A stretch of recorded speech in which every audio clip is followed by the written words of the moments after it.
To me, hospice means family. And that's family in all of its varieties. To me, hospice means healing.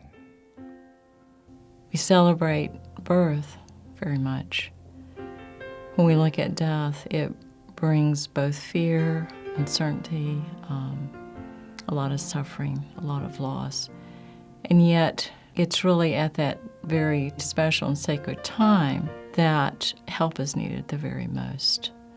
The team that comes alongside is just the same, that spiritual piece, the physical care piece, the incorporation of the entire family, the peace that comes along with hospice. Of course, there's an initial fear, but as you realize, wait a minute, I'm gonna live better.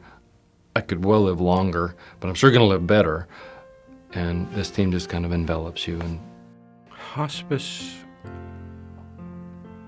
means sharing the load.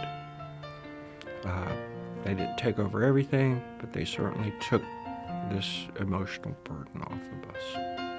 You sort of have a one-stop shop. You're not frantically searching for care in the middle of the night, or how do I get oxygen, or how do I go through these forms with Medicare? A lot of the practical nature of hospice, I think, is what makes it such an enriching experience, because frankly, if you're worried about all of those pieces fitting together, you don't have enough energy left for the really important pieces. It was as if this huge burden had been taken off our shoulders. They took over in a period of my life when this was the worst thing that has ever happened to me. For me, it's an answering a call to serve in a place where loss and suffering is redeemed in a way that I can't explain. But hospice will help you heal, which is actually what we spend most of our lives healing from one thing or another. And when you have catastrophic loss, you have to focus on healing, and so hospice will help you heal. Hospice is that breath of fresh air when you hit a place where you haven't been before, and it feels very, very, very claustrophobic.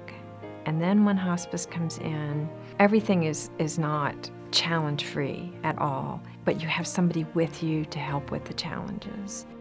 That was the beginning of a relief for me. They made an uncomfortable situation bearable.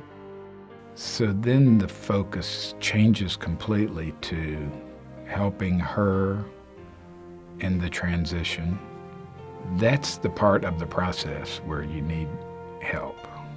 And it's a transition process, but it is also, I keep using this word, but it is also a healing that goes on for lots of years.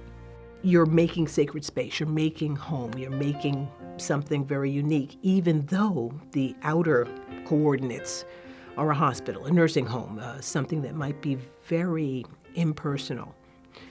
The volunteers were, they just would go and sit and read, and sometimes read to her, but just to know that the people were there and that I could go for a walk for a couple of hours, that was great. So that's great for my family because they're worried about me and what's going to happen to me and managing all of this.